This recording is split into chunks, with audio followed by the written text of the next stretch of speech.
I'm in front of an old Hanok, traditional Korean house that belongs to Sugi's extended family. It doesn't belong to her or her brothers, but it is part of the family heritage.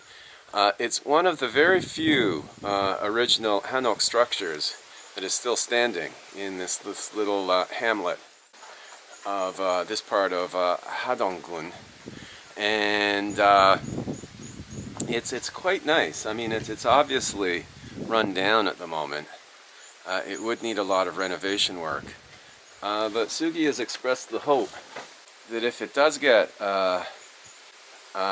fixed up, the integrity of the original structure will be respected and retained, because of course there's a big temptation to just knock the whole thing down and build a newer, modern, and in some ways better house.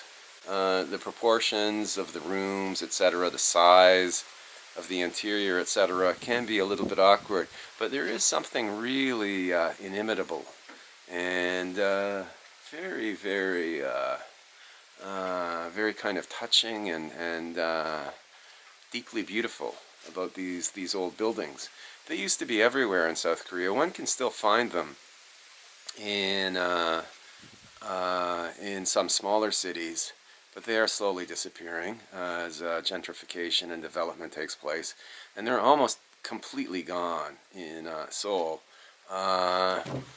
where the government just bulldozed them.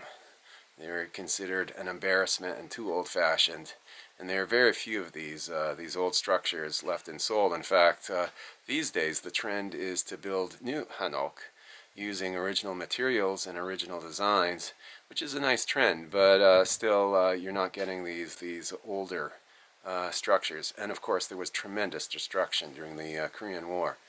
That was true particularly in North Korea, which was bombed flat, but it was also true throughout South Korea, where there was some bombing, a lot of artillery fighting and so forth. Just a lot of destruction that this country has endured. So that's a great pity, it's a great loss, because these homes really have something quite wonderful to them. Now, another thing that I really like about this property in particular, this patch of land, is the surrounding bamboo forest, and that really lends the entire property an almost magical kind of quality. The bamboo forest, you might think, is something one finds a lot in South Korea. It's an Asian country, and bamboo grows very easily throughout the Korean peninsula. Here down in the southern part of the peninsula, Hadong, there are bamboo trees, but one finds little forests up in Seoul as well. However, there are not as many of these bamboo groves as one might think.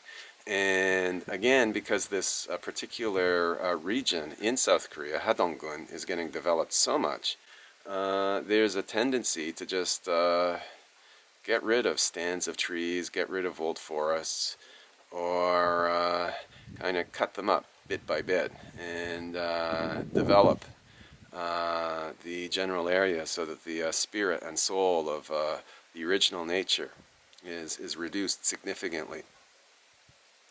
Hopefully that won't happen too much on this particular patch of land, but you know, as I've said elsewhere, there aren't many zoning restrictions, and so sometimes the best you can do is just keep your fingers crossed.